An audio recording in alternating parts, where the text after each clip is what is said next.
How do you feel this morning? Much better, thank you, sir. Fine. You were sort of groggy for a couple of days, but that seems to be clearing up. Let's see how you can walk this morning, Try, sir. We'll try. A little shaky. That passes off.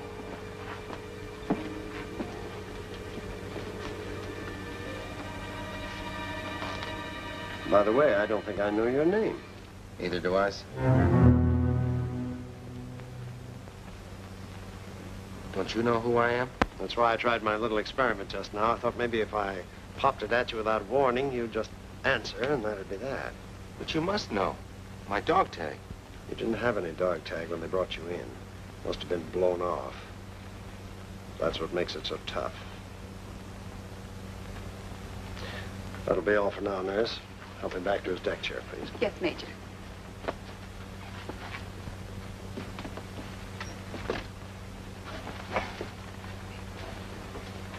I'll be a few moments, nurse. Yes, Major. I'll give it to you from the beginning, at least as much as we know. Maybe that'll help. You know where you are. On a hospital ship. Right. And you know where you were? No, sir. Well, let's start from there, then. When we were driving for Paris, the Nazis got together every bit of armor they could spare and hit our line south of the Seine.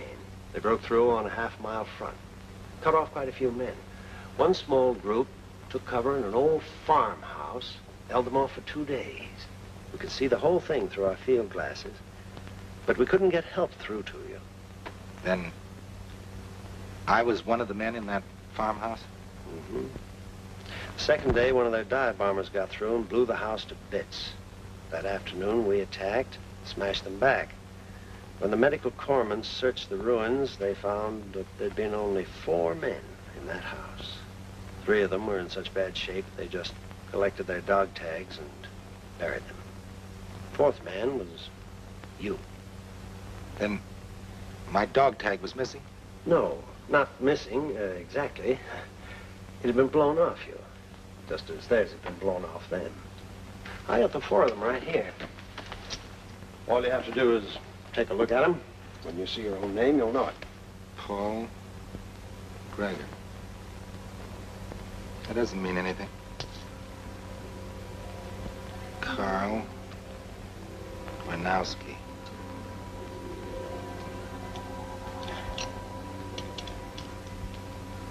Joseph Loring. Loring. Peter Anderson. Anderson.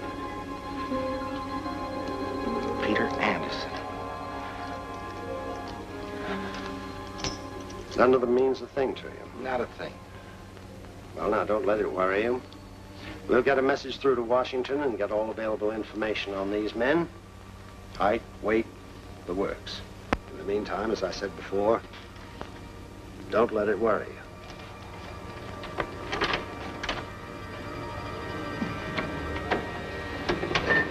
Don't let it worry.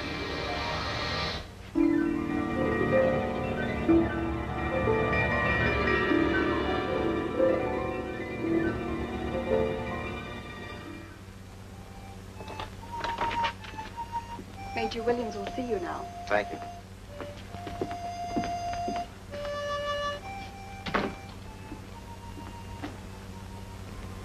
At ease.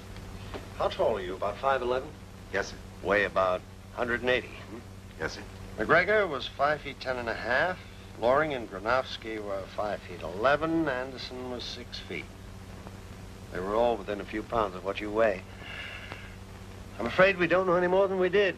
We'll have to let the whole thing go until we land. Then we'll forward your fingerprints, and the Army will get all the dope it can. You may be sure of that. Yes, sir. I have your travel orders here. We land in a couple of days. These will take you to a hospital where we'll find out who you really are. Meantime, we don't want to call you by a number. We'd better find you a name. Yes, sir.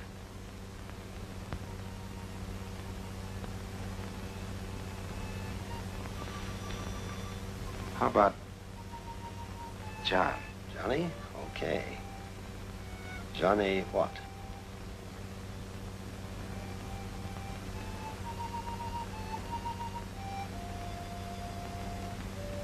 Johnny March. How's that, sir? Good.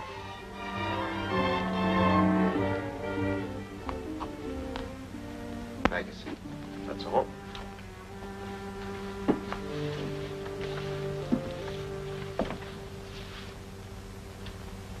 What is it, Johnny? About those 4 men, sir. If I'm one of them, could I have a list of their names and addresses? I think if I studied them...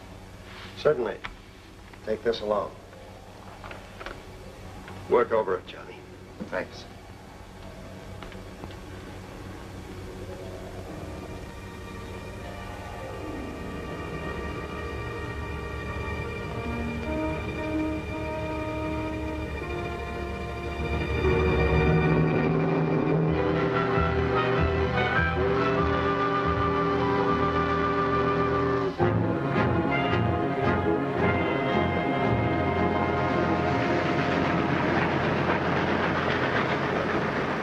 How about a smoke?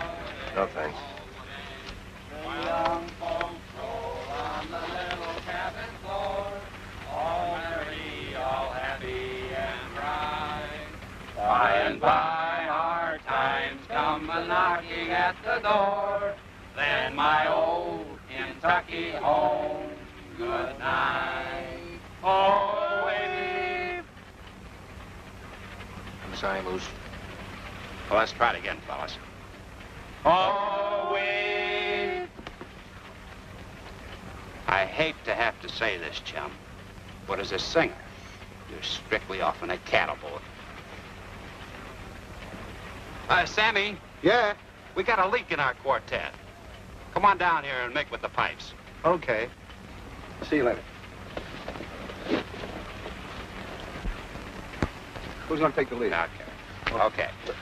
Oh, weep no more, my lady. Oh, weep no more today.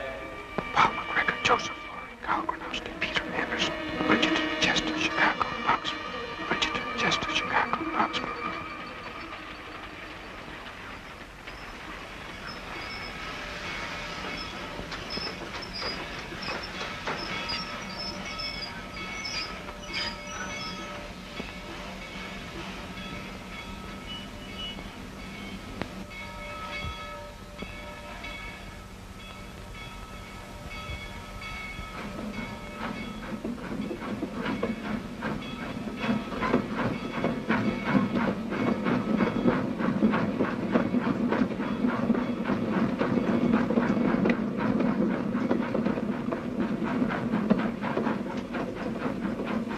See you guys later. Okay, Sammy.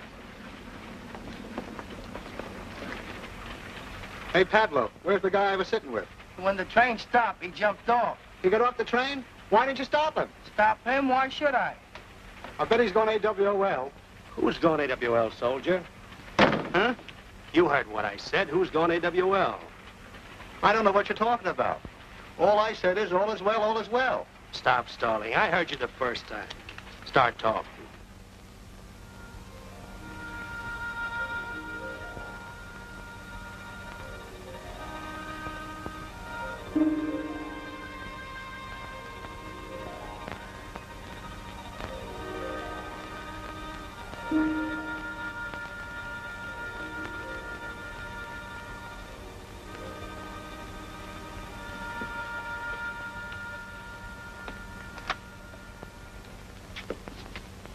Yes?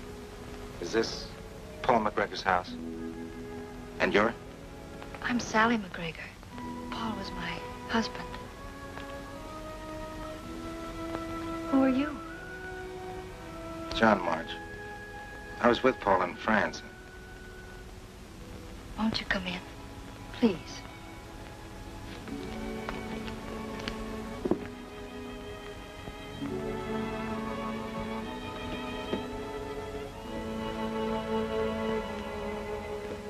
Did Mac...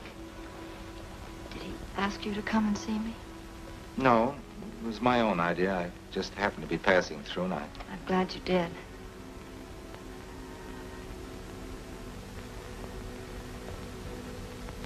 Were you with him when... Yes. Did his knee bother him much? Well, sometimes on a long march... Sally, come out, wherever you are. In here, kids. Jane and Judy McIntyre. They work at the same plant I do. Oh. They're sharing the house with me. I'm so hungry I could... I'm sorry. I didn't know you had company. I'd like you to meet Johnny March. He was a friend of Mac's in France. Oh, how do you do? Hello. Hello. I've got to rush now. I'm on the swing shift. But there are a lot of things I'd like to talk to you about. Or maybe you'd like to go home. Home? Well, soldier, you'll never find a room in this man's town. Perhaps you'd like to stay here tonight. The couch is really more comfortable than a park bench. Oh, I don't want to barge in. I give you any trouble. Oh, please stay, Mr. March. Judy will get some blankets, and I'll see you tomorrow.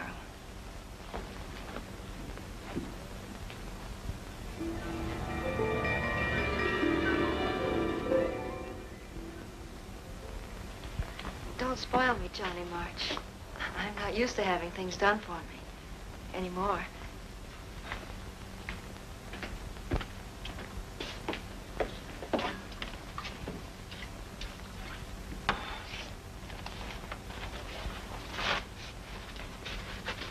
I'll get it. Thanks. There you are.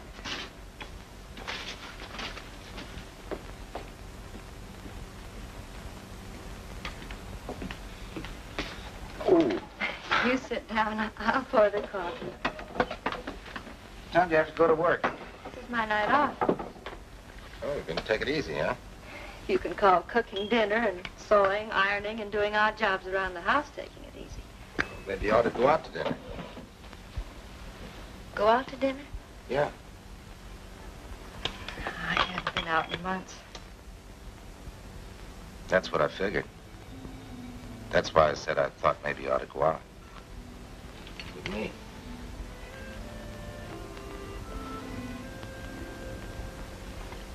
All right. I'd love to have dinner with you. Swell.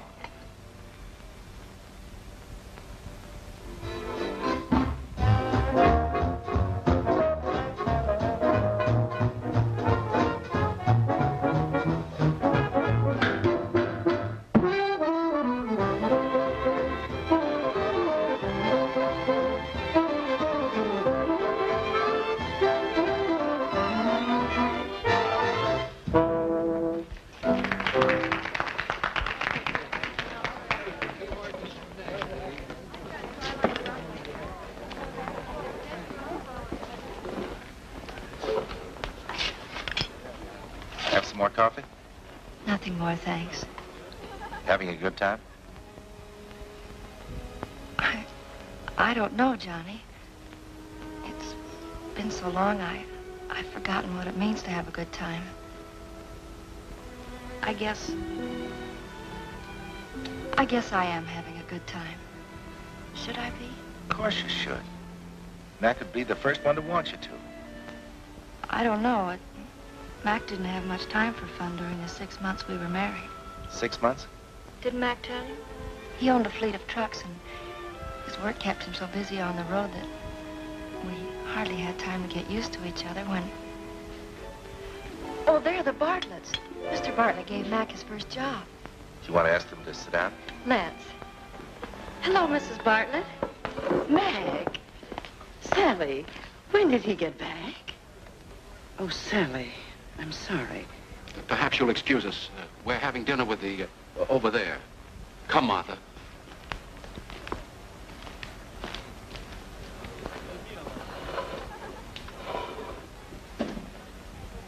You see, Johnny, I shouldn't have come here.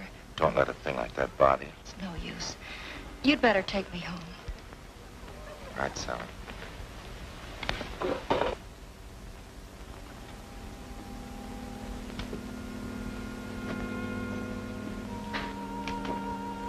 sorry about what happened tonight, Sally. Don't worry, Johnny.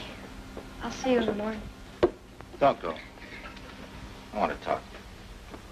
I don't feel like talking now. Oh, you've got to snap out of this. I tried to. And you saw what happened. Sure, I saw what happened. I saw you quit. Quit without a fight. And now what do you want to do? You want to move out of town. Give up your friends, give up your home. Because it reminds you of Mac. Sally, it should remind you of Mac. He fought for this. He gave his life so that you could live here. Oh, please, Sally, listen to me.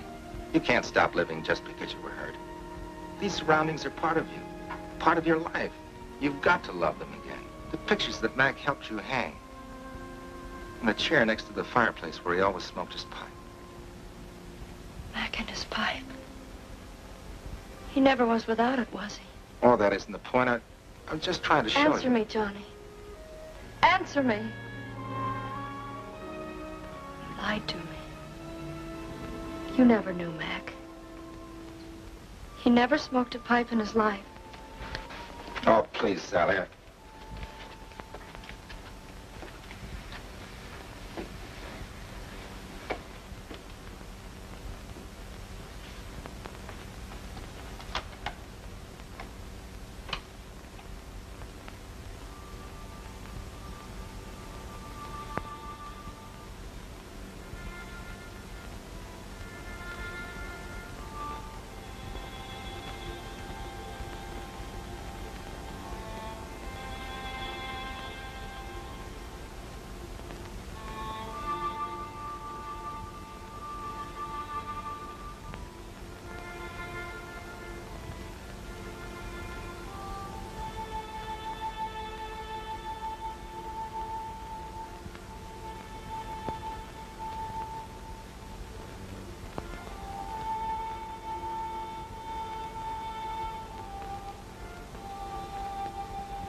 You've got no right to. Why are you still here? If you had one bit of decency, you'd go. It's a good thing I didn't go. A good thing. That's because you knew my husband so well, isn't it? You and he were buddies. I was sitting on the front porch writing you a note when I heard the garage doors open. I don't have to give you that note now because I'm going to tell you about it. You're not going to tell me anything. I've heard enough from you already. Sally, you've got to listen. Oh, no, I don't. Please, Sally. Why don't you go home? Home? I thought this might be my home. It's a laugh. What are you talking about?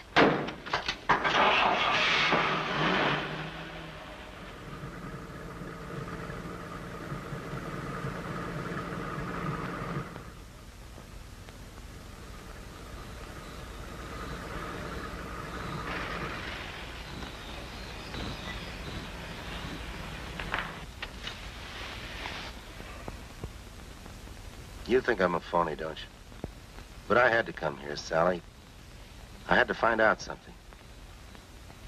See, I've got a smashed-up life to rebuild, and so have you. What have you got to rebuild? You came back. All you have to do now is pick up where you left off.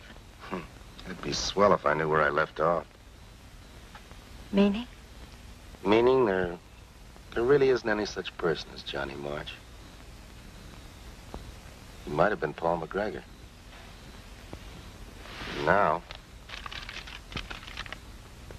he may be Joseph Loring of Chester, West Virginia, Carl Gronowski of Chicago, Illinois, or Peter Anderson from Knoxville, Iowa. Sounds all mixed up just like I am. See, it started in France, just after the invasion. Then your next stop is Chester, West Virginia? Yep. When do you think you'll be shoving off? Tomorrow. The sooner I learn about my past, the sooner I can start my future. Johnny, this isn't easy to say, but thanks for everything.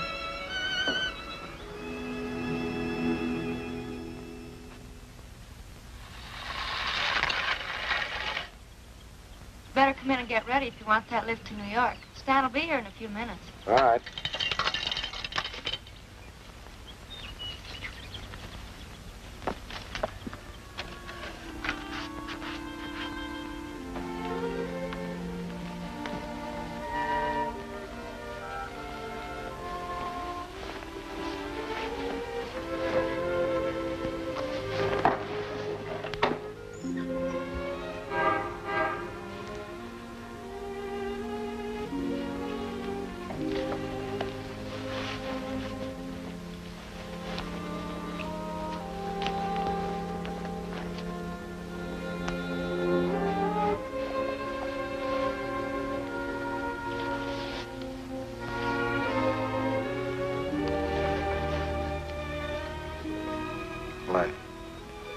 I guess this is goodbye, isn't it?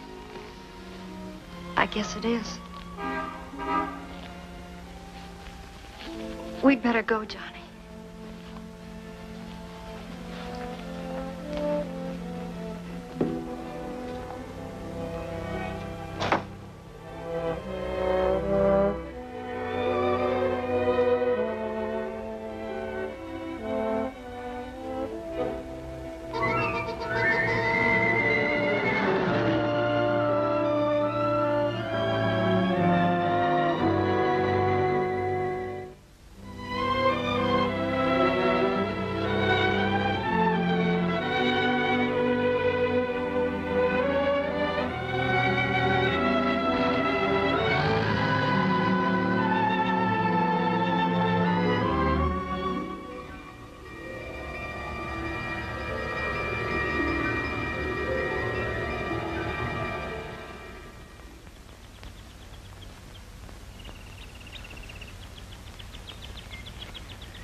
Daddy! Oh, Daddy, I'm so glad you come back. You are my daddy, aren't you? They told me you wouldn't come, but I knew different. Of course you did. Where is your mother? Is she home? No, she's working at the hospital. Will she be home soon? In a little while. And oh, Daddy, I'm so glad you come back.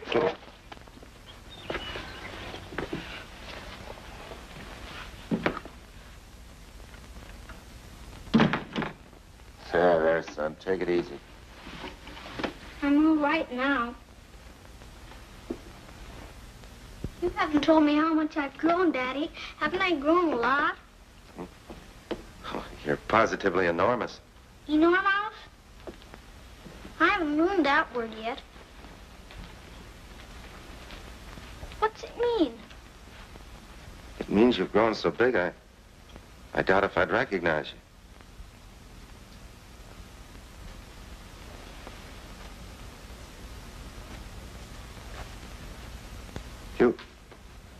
You haven't told me how your mother is. Pretty well, I suppose. She used to cry a lot at night and wake me up, but now I have my own room. Daddy? Daddy?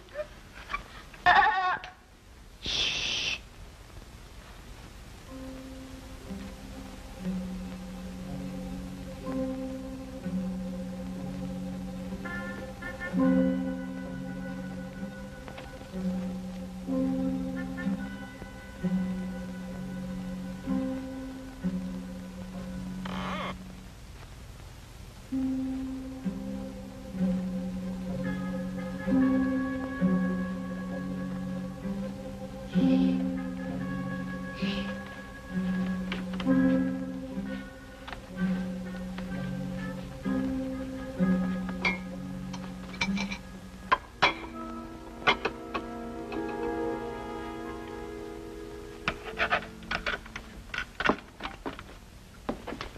just like you left it, isn't it, Daddy? Will you work here all the time, not just nights? Why do you ask that? Well, Mommy said you did your best work here. She did?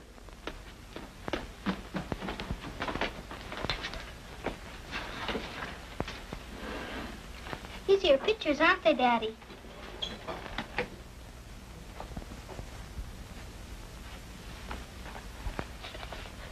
Say, this is all right. It's good, isn't it? Huh? When nobody was here, Daddy, I used to look at these pictures. You did? Which one do you like the best? I like this one. I'm building a house just like it. You are? It's a real pretty one, isn't it? You bet it is. I'd like to live in a house like that. You would? Of course, I never touch it without I wash my hands real careful first, and I dried them real good, too.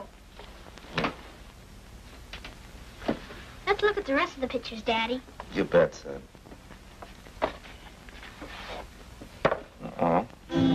Designed for living, fascist style. Condemnation proceedings to take precedence over all other work. What does it mean, Daddy? It's very simple, son. A lot of things had gone wrong because a lot of people thought wrong. And we had to straighten out their thinking for them and fix the wrong things they had done. So little boys like you would have a place like that to play in, houses like that to live in. Like you have to get all the weeds out of the garden before I can grow things? Roger. And did you do it, Daddy? Did you fix all the bad things? Well, it isn't a job anyone can do by himself. I helped a little, I hope. And you see, it was a big job, and many people helped. But it'll take a long time before all the bad things are fixed.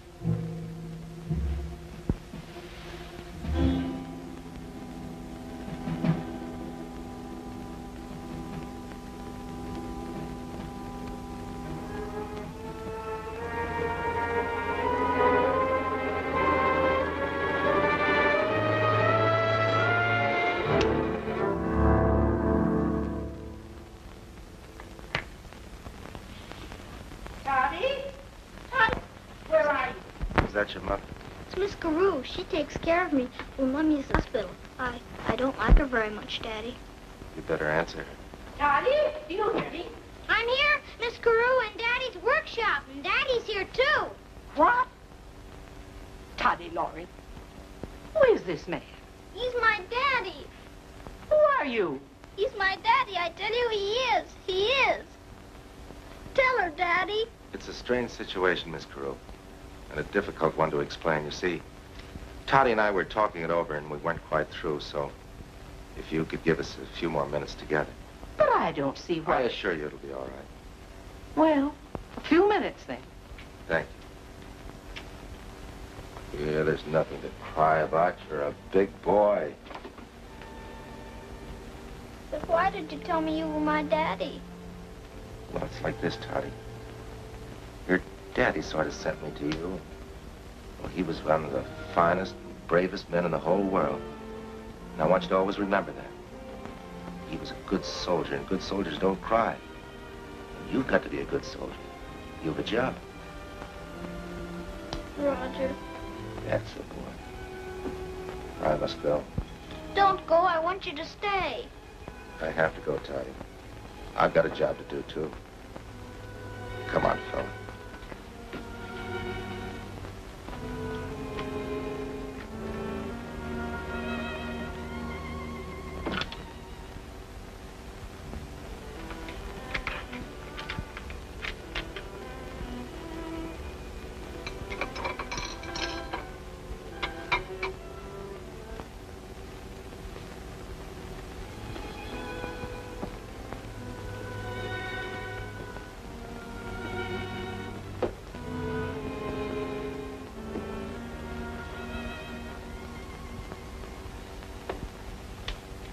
Goodbye, Todd.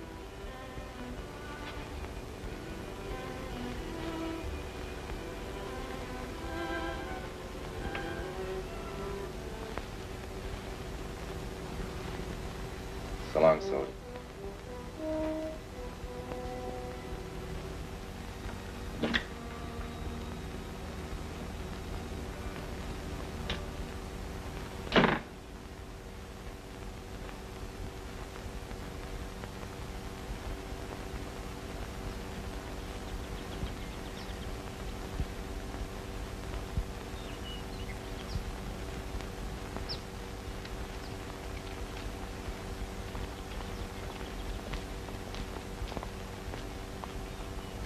Are you looking for someone? Sort of. Can I help you? I'm afraid not. Thanks, anyway.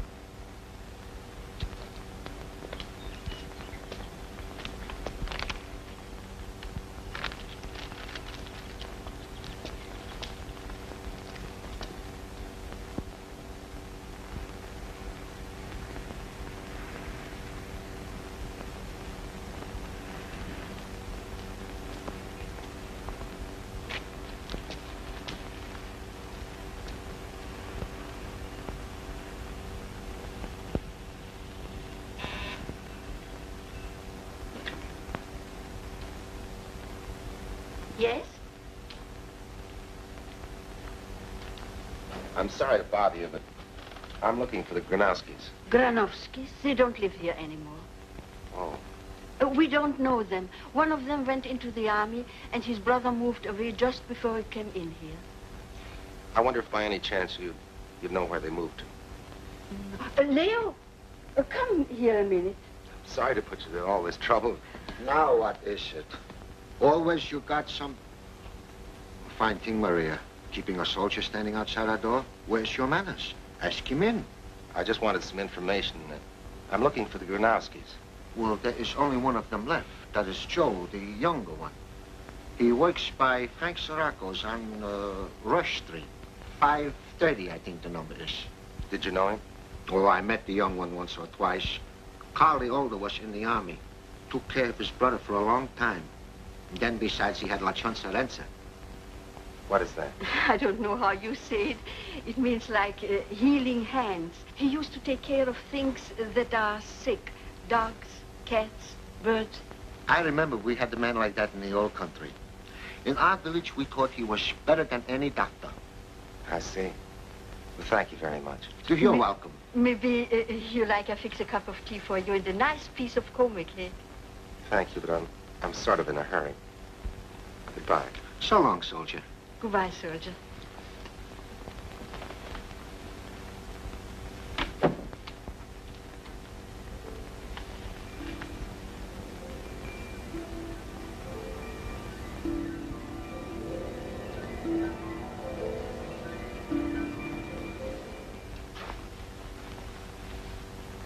What'll it be, friend? Looking for Joe Granowski. Is he around? Yeah. He's in the back room through there. Thanks.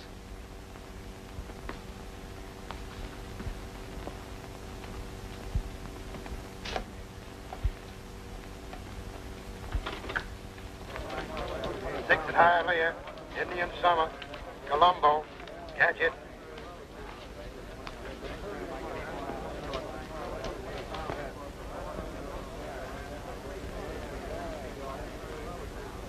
Looking for someone, soldier? Yes. Joe Granowski. Over there, first window, but he's kind of busy right now.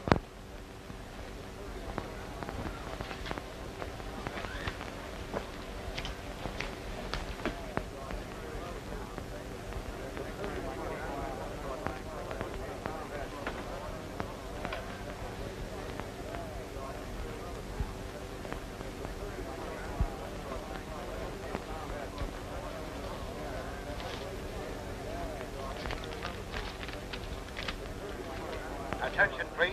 Attention, please. The fourth at Pimlico. The fourth at Pimlico. Scratch. Number 3. Scratch. Number 3.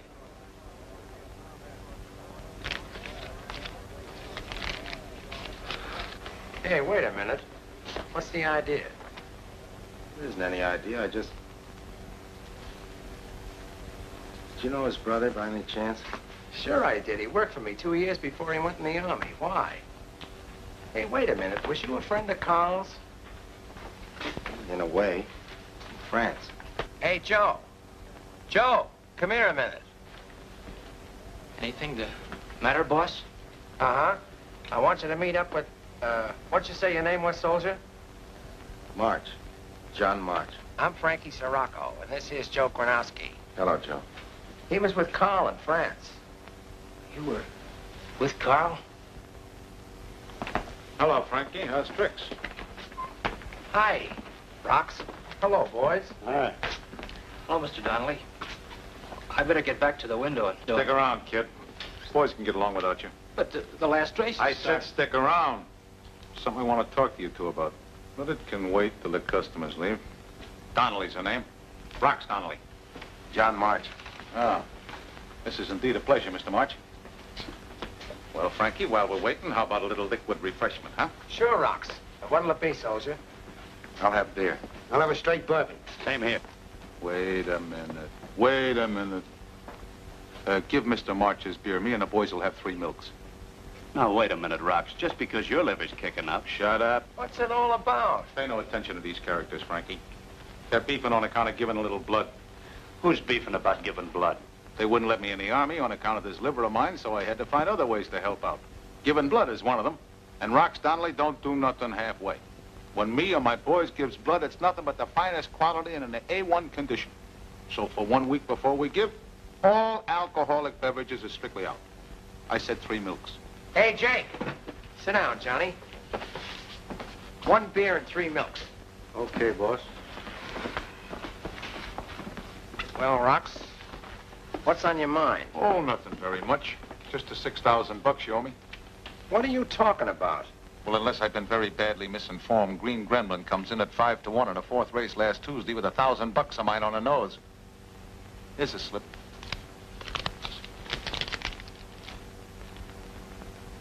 Joe, get me last Tuesday's book. There's no need to, Frankie. It's not in there. Well, you can say that again. But what I want to know is...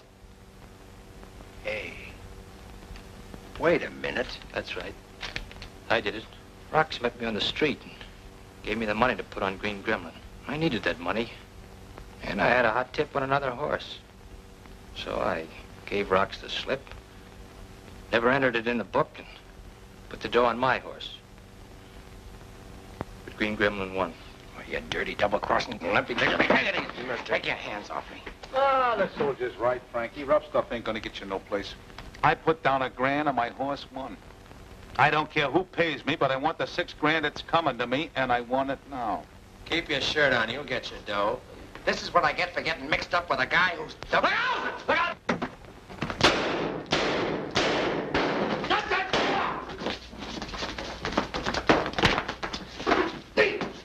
Somebody turn on the lights. He's been hit twice in the shoulder and the chest. Somebody get an ambulance, quick. Call an ambulance. Who is this character? Danny Partridge. One of Reynolds' monkeys. Why would Spade be sending a guy around to put the heat on Joe? He wasn't after Joe. Me. You see, Frankie, I ain't been making any secret how I felt about that dough you owe me. Must have given Spade an idea. He figures if he can work this deal, it'll look like you and me had an altercation and you plugged me. Well, boys, guess we got a job to do. Let's get going. Okay. Oh, you better bring little Rollo. We may need him. It'll be a pleasure. Come on, unconscious. How do you feel, Joe? Not so good. Take it easy. The ambulance will be here in a few minutes. I always wanted to ride in an ambulance. Only what, Joe? would you do me a favor? Sure I will. Just in case things don't work out so good. Will you come to the hospital with me? You bet I will. I don't get it. I can't figure the angle. Can't figure what angle? Well, Joe ain't crooked, I'll swear to that. But this deal that he's trying to pull on me is more How's than the kid? Resting easy. That's doctor talk for a guy being out like a light. But they'll call us when he comes to. Hey, Rox, what's with the glim? Uh-oh. I guess I bumped into a door. I don't suppose nothing was happening to Spade Reynolds while all this was going on. Reynolds. I don't think I ever heard of the gentleman. Mr. March, Yes. you can come in for a few moments now. We just finished getting the information for the police reports. He's been asking for you. Thank you. How about us? Well, he's not very strong yet, but I guess it'll be all right.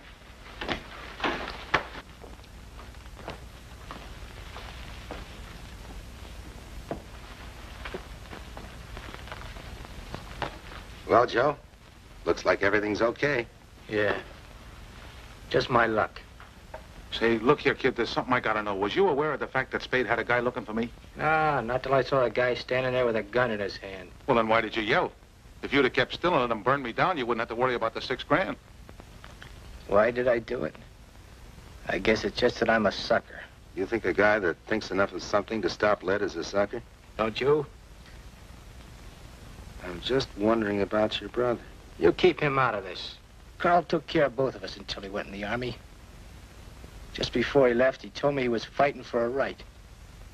His right to become a doctor so he could help me. And look what it got him. I figured one chump like that in the family was enough. Well, if you had it figured out that way, why did you look out for me, a guy you just tried to double-cross? I just told you why. Because I'm a sucker. A chump. If you hadn't stopped them bullets, rocks would have been colder than a pair of Eskimos' ankles. And then nobody would have owed nobody nothing. Right, Rocks? Right. And as far as I'm concerned, if I may be permitted to borrow a phrase of my good friend Frankie, that's the way it is. That don't nobody owe nobody nothing. Check.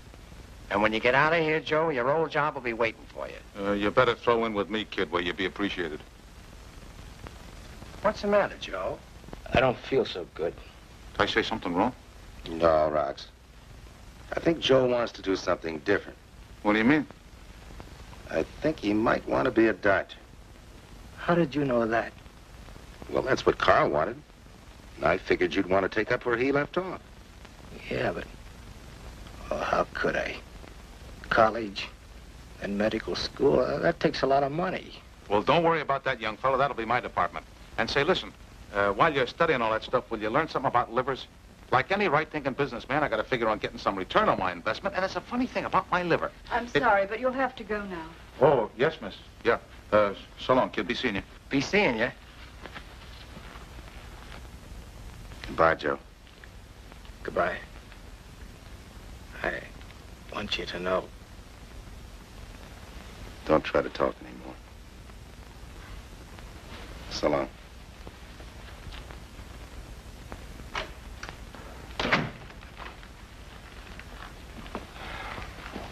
Where you going from here, Johnny? I'm going home. And where's that? Knoxville, Iowa. You ain't leaving tonight, are you? Yeah, just as soon as I get a bite to eat. Well, how about having dinner at my place? Well, You got to eat someplace. I'm going to throw a party. I want you to meet my girlfriend anyway. Bring him along, Frankie. Okay, Rocks.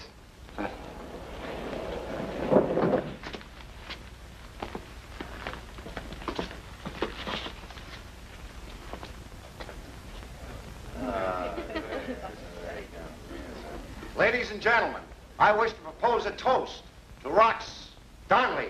Here's to your good health, Rocks. Thanks. And aren't we glad you still got it? Oh, Wanda, I want you to meet Johnny March. Johnny, I want you to meet Wanda. Hello. And make sure he enjoys himself. See you later. Hello. I've been watching you, soldier. Would you like a light? Please. And I get the general idea that you're not having such a good time. Tell you the truth, I was just leaving. I'll stick around. I was getting a little bored myself. Rocks tells me you just got back from overseas. Yes, I did. Well, after what you've been through, doesn't this sort of thing make you just a little sore? Well, parties are the thing that guys overseas dream about. What else do they dream about, soldier? Well, this isn't exactly the place to talk about dreams. I can do something about that. Come on. Come on.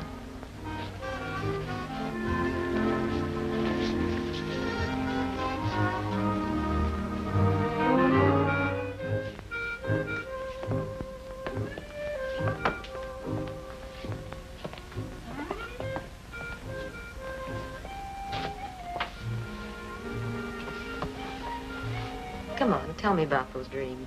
Well, they're not easy to tell. Well, we have plenty of time. Or have we? How long are you going to be in Chicago? Not long. Well, that's too bad. Why? Because I like you. You don't even know who I am.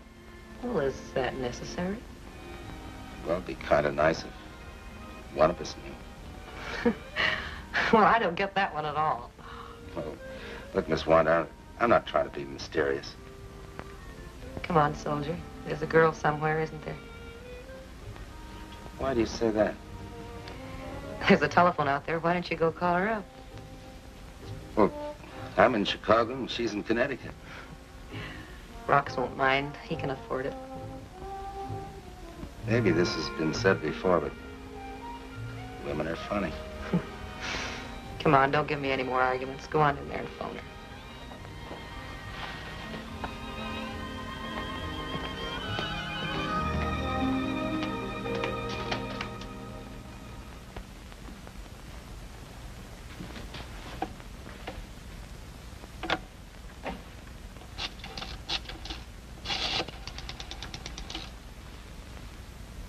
Operator, I want Mrs. Sally McGregor at Bridgeton, Connecticut. That's right, Bridgeton. Bridgeton.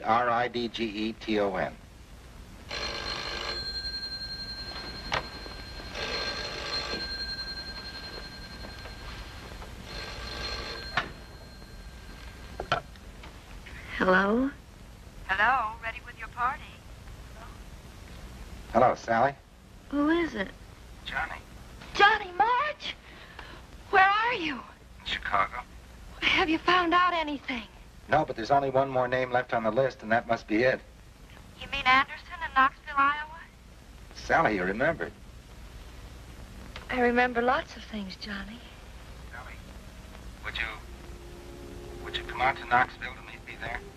But, Johnny, I didn't want to have to say it exactly this way, but I don't have to tell you that I love you, do I? You know that already. You must have known it the day I left.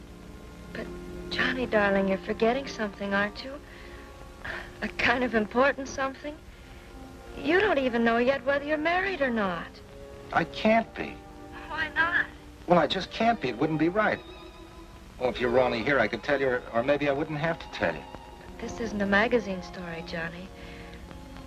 In real life, things don't always work out the way they're supposed to. I know. I guess you're right. I'll have to go see. It's the best way. Then when I get home, I'll call you again. I'll be waiting, Johnny. Bye.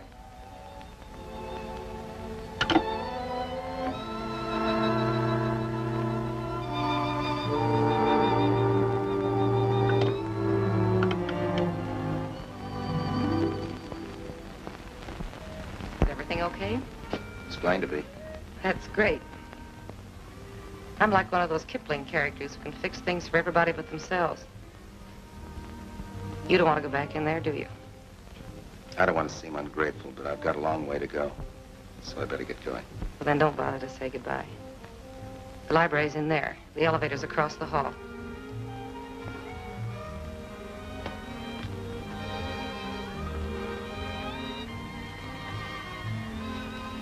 Good luck, soldier. So long.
Are you Mr. Anderson? Yes.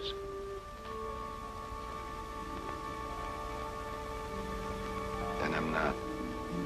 What's the matter, boy? Oh, nothing. I'm sorry about all this. It wasn't your fault. You see, we had a son about your age. For a long time, he was missing in action. Last week, we got official notice. Hobo's the one that's to blame. He was Peter's dog. And when I saw him jumping on you, I forgot he acts like that towards every soldier. Thanks, Dad. You look tired, boy. Have you come a long way? I have come a long way. We were just going to sit down for supper. You'll stay and have a bite, won't you? Will I? Of course you will. Sit right there. Yes. I'll have supper ready in a minute. Dad, call Harry. Yes, Mother.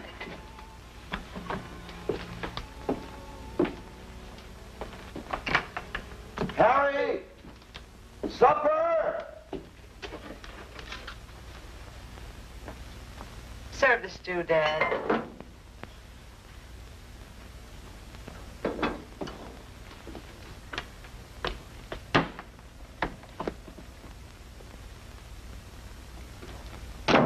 Hello, Harry. Hello. This is... You didn't tell us your name, son. John March. This is Johnny March. And this is Harry Parker. Hello, Harry. Harry works for us. All right, Dad. Dear Lord, inasmuch as this food of which we are about to partake comes to us out of thine infinite loving kindness, grant that for what we are about to receive, we shall be truly grateful. Amen. Amen. Yeah, truly grateful for nothing. Harry. I've always been one for speaking what was in my mind, and I ain't gonna stop doing it now. I've told you have nothing to worry about, haven't I? Chuck Walters will pay you more than I'm paying you now. Please, Dad, we have a guest. I'm sorry. Don't let me stop you. Mother's right. It's just that, well, we don't have much company, and I guess I've let my manners get sort of rusty. I should say you'd have a lot of guests if you invited everybody as casually as you did me. Especially not knowing anything about me or who I am. You wear the same uniform our boy wore, son. That's enough for Dad and me. You knew Peter, didn't you? Yes. I was with him in France when he was killed.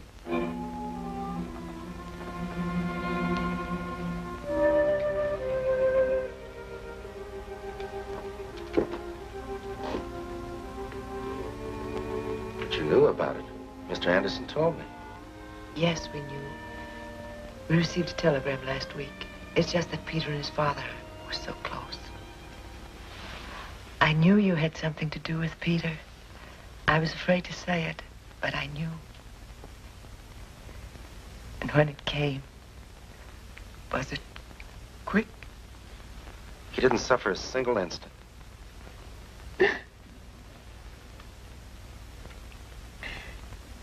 I know how difficult it must be for you to talk about it, especially when you're so tired. Would you like to go out and sit on the porch for a while with Dad? Or would you rather go to your room? My room? You're staying overnight, aren't you? Well, to tell you the truth, I hadn't planned on... Are they expecting you someplace else? No. Then you will stay, won't you? As a favor to us. I'd love to, thanks. Good. Now finish your supper, and I look after Dad.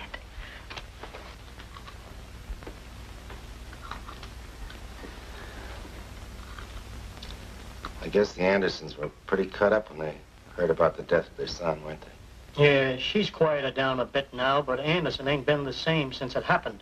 He just don't seem to give a hoot about anything anymore. That's why he's getting rid of the place. Selling out? Yeah. Tomorrow, lock, stock, and barrel. They're moving into town.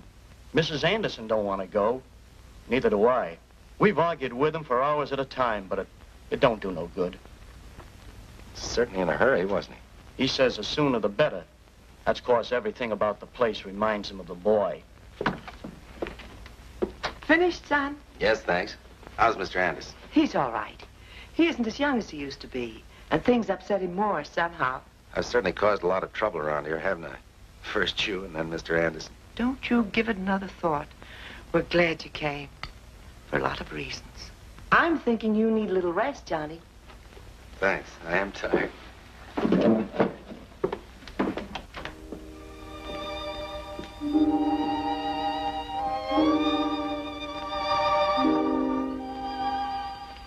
This was Peter's room.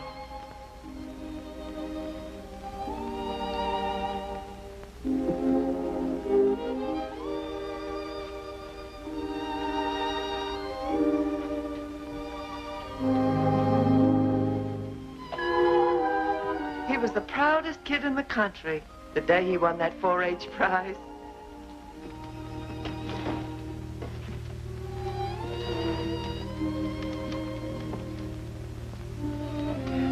Rest well, son.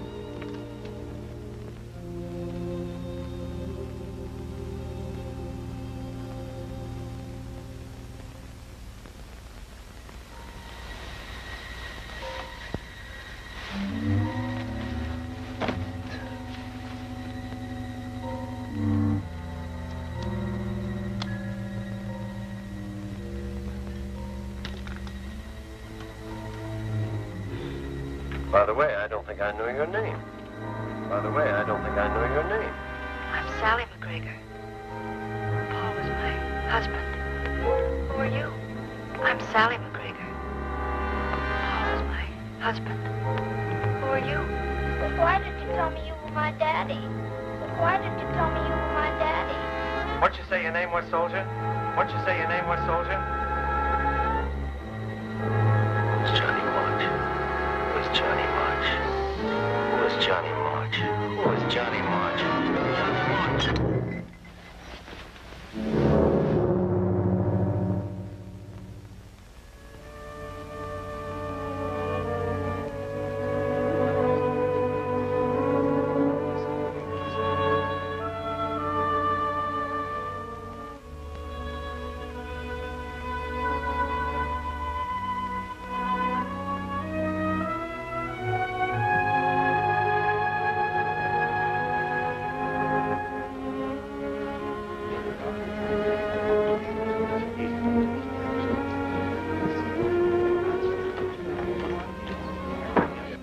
Kind of got you down, hasn't it?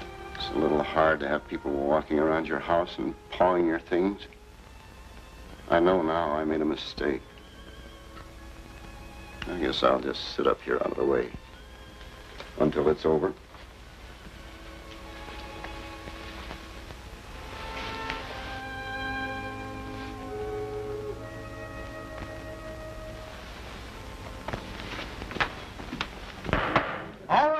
Let's have a little quiet, please. I guess you all know why we're here, without any long palaver from me. All I need to remind you is that we're selling the Anderson farm. The finest farm in the county. The best equipment, the best furniture, and the finest collection of livestock for 100 miles around. And we'll start with the house furnishings, piece by piece, and when they're disposed of, we'll move on to the farm equipment. Just a minute, please. What do you want? This auction has to get started. I'd like to say a word to these folks before this sale takes place. We ain't got any time for that now. Ladies and gentlemen, as I was about to say, let's hear what the soldier has to say, Sid. Thanks. It's just that I don't think this auction should be held. I know that Mr. Anderson decided to sell this farm, but when he made that decision, he wasn't himself. I think you all know the reason why. You see, this just wasn't a farm to him. It was something far more precious, something that he and his son had built together. Now that son is gone. But as long as this farm endures, something of that boy will remain to give hope and consolation to two hearts. His father's and his mother's. Mr. Anderson doesn't see it that way now, but he will. For there isn't anything more important in the whole world than the love of a mother and a father for a boy that's gone. Unless it's the happiness they may still find in keeping faith with that boy's ideals. Especially when keeping faith with those ideals means helping to feed the millions of hungry kids that are waiting for the things this farm can produce. Very good indeed. But this sale is going to go through just the way we planned it. And now, folks, I want to call your attention to this beautiful chair over here, trimmed in solid gold and oak. I saw the invoice on this myself, and I don't mind telling you, the Andersons paid a pretty penny for it. Yes, sir. Made by the best manufacturers in Grand Rapids. Who'll make me an offer? It's in first-class condition. Come, Lem, how about you? You could use this chair over there.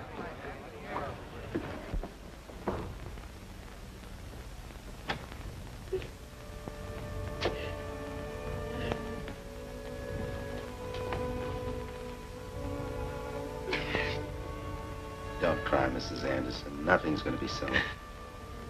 You're going to stay right here where you belong.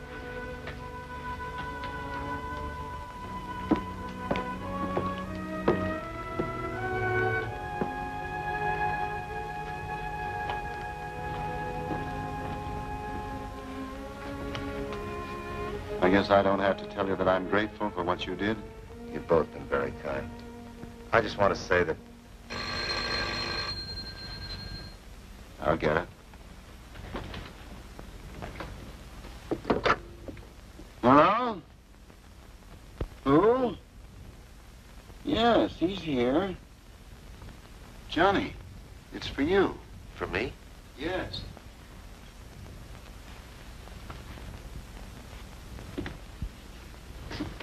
Hello? What? I'll be right over. Mr. Anderson, can I borrow your truck for a little while, please? Sure, son. It's in the driveway. Thanks.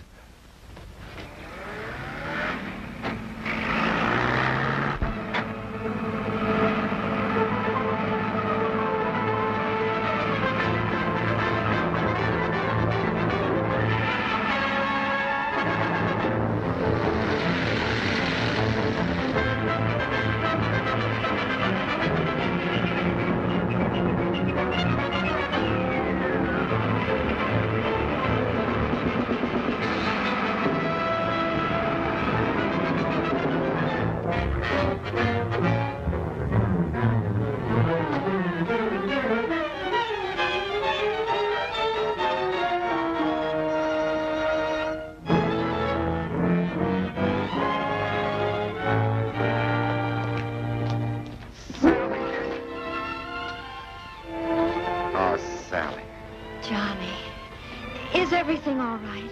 You mean, do I still love you? You know I do. I know, but have you found out who you are? You're Peter Anderson? No, I'm not, but don't let that upset you, honey. It doesn't matter now. Doesn't matter, but it does. Yes, it does matter. It does matter who I am, doesn't it? You said it, Bub. You speaking to me? I'm speaking to the guy that was driving that jalopy over every part of the road in which he don't belong, who cut every curve and disregarded every intersection. You know what the score is. We'll start with your driver's license. Driver's license? I don't have any, at least with me.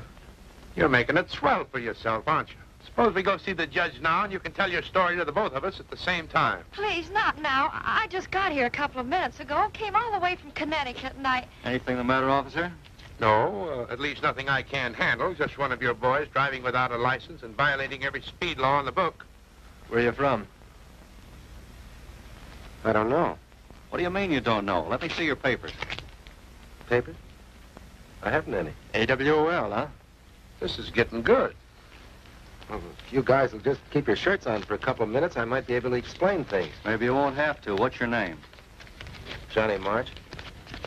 That's what they call me. Uh-huh. I'm sorry, officer, but the Army has first call on this man. We've been looking for you for about a week. Looking for me? March John. It says here you disappeared off a train on your way to a hospital without having been officially discharged. You better come along with us and talk to the CO. Please, may I come too? Well, I don't What know. I always say, there's a feminine touch always gums things up good. Sally, you better take the truck back to the Andersons. It's out in front. Come on. Thanks, officer. It's okay.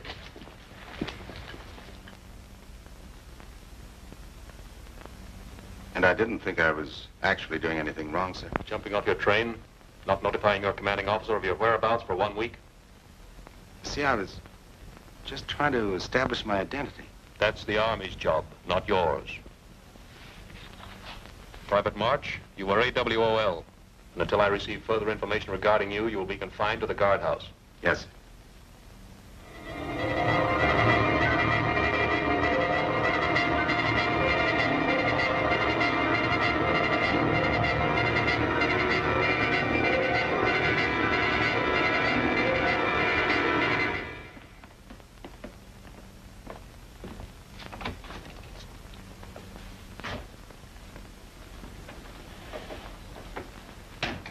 Mrs. McGregor, I'd like you to meet Major Brown of the Medical Corps. How do you do? Major Brown is a psychiatrist. Sit down, won't you? Thank you. We sent for you, Mrs. McGregor. You found out who he is? Yes, we know who he is. But before we tell him, we'd like to try to make him find out for himself. It's better if he remembers. We asked you to come in so that when we question him, it won't appear in the nature of a test. Private March is here, sir. Send him in. Yes, sir.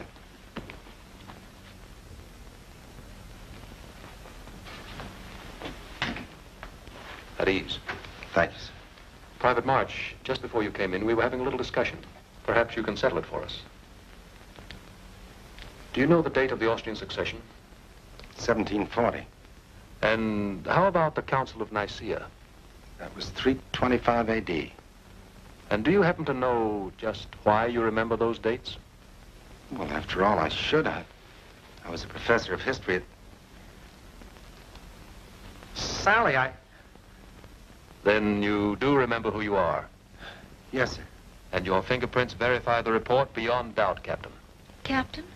Yes. Captain Aldrich flew his plane in over a farmhouse in which 4 American soldiers had been trapped, hoping to drop food and supplies to them. Just as he came over, a German dive bomber came in and blew the farmhouse to bits.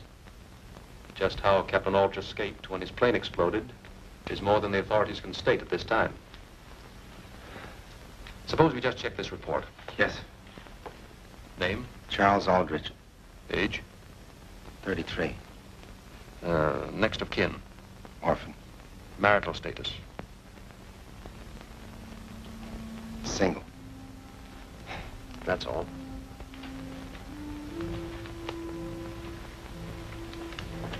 Occupation. Occupation. He's a father, a brother, a son, a husband. He's a doctor, a farmer, an architect, a truck driver. He is all men. The principles they believed in and fought for are still living in him. From now on, it's going to be his job to stand for those things. Because when Johnny March came home, they came home too.